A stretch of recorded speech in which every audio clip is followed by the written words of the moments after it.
an adult child of a narcissist. Anna Valerius says. What it means when a narcissistic family conveys love. Is it love? How many times have you tried to rationalize the narcissist's behavior by convincing yourself that they really do love you, if in their own way, particularly if the narcissist is your parent? How confused are you as to what love is and isn't due to being raised by perverted thinking narcissists? By perverted, I'm using the broad definition of perversion, which means to wrongly use or corrupt something. Love is an internal principle. You can't impose it from the outside. To attempt to gain love or compliance illicitly always involves the external rule of force. A narcissist wants you to prove your love for them by forcing you to bend to their rules. A forced obedience is no obedience at all, but rather it is slavery. A manipulated obedience is no obedience at all, but deception. A purchased obedience is no obedience at all, but bribery. An obedience rendered in fear of adverse consequences is no obedience at all, but self-preservation. All the above statements bring clear memories to my mind of my mother's methods in raising me. She used every perverted and externally imposed force to achieve compliance. There was no way to assuage her anger and rage, her petulance and sulking, her explicit or implicit expectations, except by total compliance and capitulation. It is never about love with the narcissist. They are incapable of giving or receiving it because life is always about getting their way. Force is always involved when getting one's way is not optional in one's thinking. Love can't use force and remain love. Love must woo, entice, attract. It is the beauty of a loving character that attracts. The narcissist has a twisted, ugly, and evil character which becomes apparent if you find yourself under a narcissist's power and control. To keep you in their power they must use force, otherwise you would leave them to rot in their personal hell alone. Recognize it for what it is. Don't call what they do and say love. It never was and never will be. They are tyrants and despots in their hearts. One of the powerful tools of enslavement of your soul is by their perverted definitions of love. Their demands for obedience always involve force in some form. If you are complying to their whims, wishes, commands from any of the above motivations, then you are not motivated by love for that person either. You are their slave, physically, emotionally and mentally. Free yourself. That is what real love requires. Real love will not aid and abet evil. Love equals freedom of your will and your soul to do right. Force equals slavery of your will and your soul to do evil. Are you a slave, or are you free? Posted by Anna Valerius at 10:02 a.m. 5 comments, links to this post. Labels: Narcissistic Mothers, Perverted Love. Wednesday, January 31, 2007. Targets of Opportunity. Time: Thanksgiving 2002. Place: my home. Victim: my daughter. Description of event: the visit had been going on for several days, which is the limit for my mother to be able to behave herself. Back in September she had invited herself and my father for Thanksgiving in my home, which I agreed to. I thought I had reason to believe that my mother was changed. Our relationship had been going well since I had visited her the previous summer. This was before I knew anything about NPD, obviously. I was still naive. I did have unvoiced reservations about the visit because having my mother in my home for a holiday has never gone well. I look back and see that my big mistake of that visit was of treating my mother like a normal human being. I was gracious and generous toward her, but I didn't fawn over or excessively coddle her. Narcissists are gods in their own minds. You insult them when you treat them like they are normal humans. There were other factors that played into this, but I'm trying to stay brief. I did notice times when my mother seemed to be unhappy despite the fact that I was trying to reasonably accommodate her at every juncture. I am convinced now that her biggest problem was my attitude. Something big had changed in me and she wasn't failing to notice. I had been trained since birth to react in certain ways to her. I was her puppet on a string. I was extremely intuitive and could sense a shift in her mood from a mile away. That hadn't changed. What had changed was the fact that I wasn't being manipulated by her expectations and signals. I didn't act like I was intuiting her every signal. This was making her feel very insecure and angry. But she, like all narcissists, is naturally wary, afraid even, of someone who is not weak. She was afraid to confront me or make me miserable for displeasing her because she had no real case, and she could see that I was not anymore her scared, controlled daughter. I had an aura of strength and she was despising me for it. Events with my mother in 1998 had led me to this change. Maybe I'll share that story someday. So what was she to do? She had to lash out and transfer her ugly feelings onto someone else to cleanse herself. I was not acting like prey, so she couldn't use me for this purpose. She turned her evil eye onto my daughter. My daughter had been trained when she was young to be afraid of her grandmother. My mother liked it that way. My daughter was now 20 years old and had had limited contact with her grandmother for more than 10 years at this juncture. She was no longer fearful of her grandmother, although she still maintained a low profile around her as she is a naturally reticent person.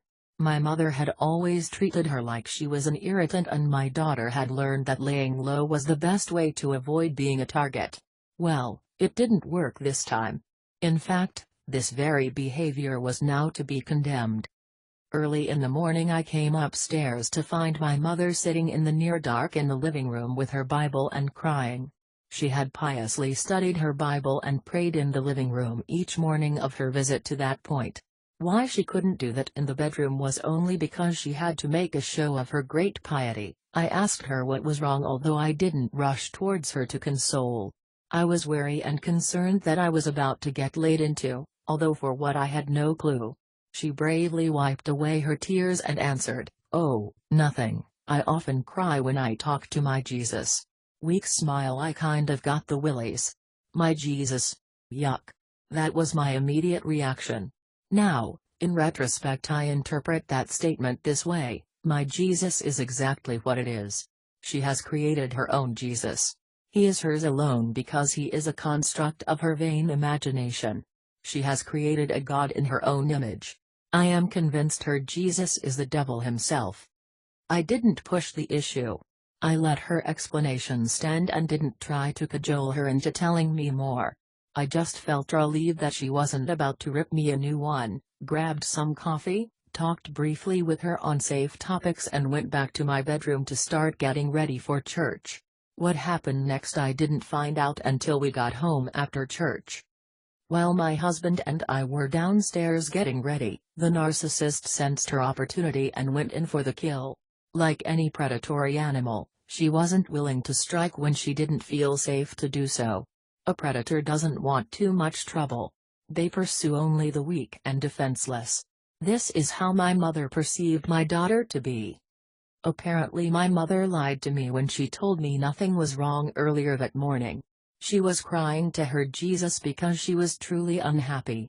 Now, 2 hours later, it was time to do something about it. She told my father that she was going to talk to my daughter about something, with the obvious implication that this was to be chastisement. My father told her not to do it. My mother claimed that God was telling her to go. She must heed the voices in her head because she long ago had convinced herself that God himself speaks to her. My father's voice can't trump the voices in her head.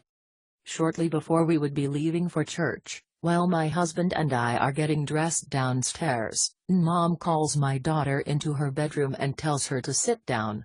She then commences with her condemnations. She started out telling my daughter that God himself told her to go, so she was being impelled by the big guy himself to talk to her. Then she proceeds with saying, "I am very uncomfortable around you. So uncomfortable that if I could I would leave here right this moment. You make me feel very unwelcome." What the? It is impossible to convey in writing the tone and demeanor of how these words were said. I can see it like I was there because I've been in my daughter's situation untold numbers of times. Let's just say that my mother is a very intimidating person. She is expert at conjuring fear in the females in her family. Anyway, my daughter is blindsided. She had actually been looking forward to the visit and had done her quietly sweet things to show her affection. Before the visit, she told me she wanted my mom and dad to have her bedroom during their stay. She set about baking bread and cookies for their visit. She cheerfully did all the kitchen cleanup during the visit. Now she is being completely condemned for, what exactly? The accusations stayed vague. Finally, my mother told my daughter that she was showing disrespect by not looking her grandmother in the eye when she spoke to her. She could cite no specific instances when this supposedly happened. Since I was there for the whole visit, I can attest to the total bullshit this accusation is. Reality is this: for the first time her granddaughter didn't act uncomfortable around her. She was natural and relaxed. This was her great sin. My mother interprets fear as proof of her power. What I can clearly divine from my mother's accusation is that she was angry at all of us for not showing her deference. She reveals this to be so by something she said next in that bedroom confrontation: "I am the inner sanctum of this family and I deserve respect."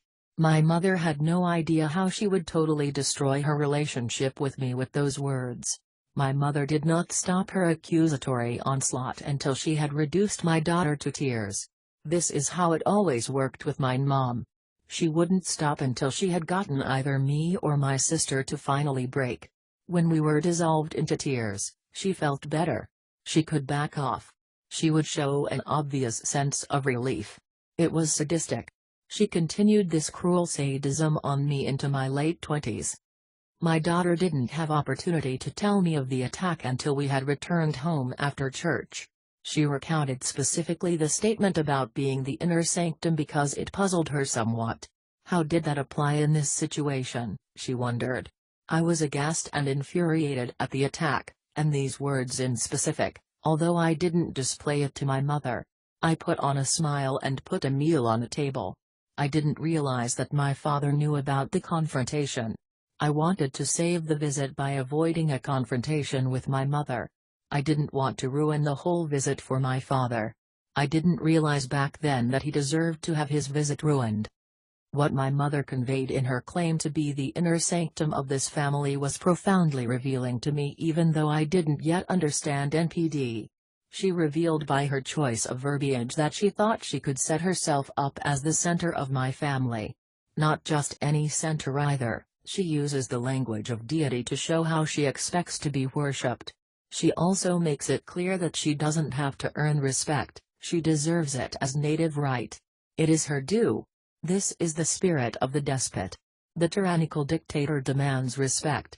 We've all heard stories of despotic rulers who have executed someone for having the wrong look on their face, or who didn't prove their loyalty and worship with the right action at the right time.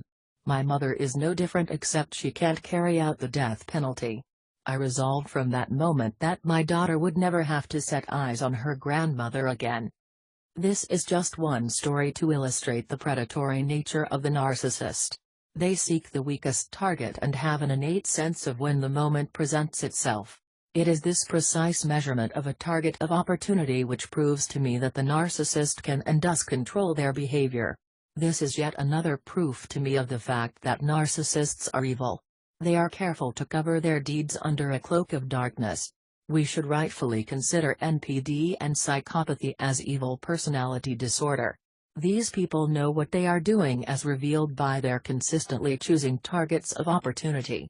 They lay in wait. They only pounce when it is safe for them to do so. They are predatory. This fact must always be borne in mind for our own safety.